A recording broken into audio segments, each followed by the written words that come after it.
Rocinante. It's Spanish for workhorse. I like it. Rossi, woohoo! She is one beautiful lady. Rossi's his girlfriend. She purrs like a kitty at 12 G's. No. It's a badass ship. I mean, there's no two ways about it. Rocinante.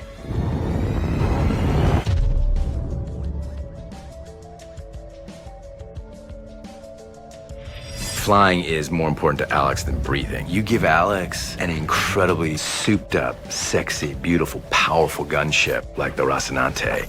That is his soulmate. He becomes emotionally attached to that beautiful lady. He has to be flying or he's not happy. It's so different for Holden and his crew. This new ship is sleek and high-tech Martian technology, and it's kind of everything that they wanted or, hoped for out of a ship, and completely different than what they're used to. I think for all of us, it was one of our favorite episodes because, as you know, if you've been watching up to this point, everything's been so intense.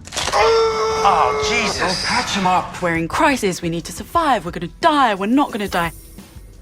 So this was a chance for us to all breathe and show different sides of our characters that maybe you haven't seen before. I think they're all pretty relieved to not have to be fixing everything all the time, with maybe the exception of Naomi. Show me drive diagnostics and core levels. And it's really funny to see that side of Naomi where she's just like, it's new. It's all new. What am I supposed to do here? It sure beats the buckets that we've been on in the past. There's nothing to fix. What am I supposed to do? She feels rendered useless in that moment. I think all of us are incredibly happy, and for Holden in particular, just to have a decent cup of coffee, finally, after 5 episodes. I can't say that in real life it was the best cup of coffee I've ever had, but I tried to imagine it and do my best with that. Survivors of the Donninger, my name is Fred Johnson, Director of Operations at Tycho Station. Fred Johnson is a really, really interesting character. Isn't he some kind of big shot for the OPA? Yeah, what does it matter? What we wanted to do in episode 5 was a really unusual introduction of the characters.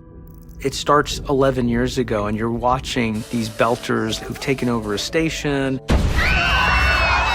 They ultimately get blown up, and then you see at the end of it, the person who's in charge of the UN forces that blew up the belters is Fred Johnson. You've chosen to remain anonymous. I can only hope you have no hostile intent. I think Holden ultimately trusts Fred. I'm not sure he trusts him. I think trust is probably a strong word. She does not trust Fred Johnson. When they cross paths with Fred Johnson, you don't know if you're getting a helping hand or if you just jumped into bed with the devil. Safe journey. Show me Julie's projected flight path. Go 3D. Miller begins to have sort of a crisis of conscience here. He is starting to smell a bigger conspiracy going on beyond what he can see. Everything going on out there, all this shitstorm that we're in, it's all got to do with her, Julie Mao. He's getting scared. He doesn't know exactly where and how far up it goes. Maybe this is above your pay grade. He's a contrarian also. It's like people are saying, don't look into the case, stop poking around. Stop poking around. He's like, well, maybe I should keep poking around. He is now determined. The more people tell him, don't look for Julie Mao, the more he's going to look for her. And the bigger the conspiracy he's starting to uncover.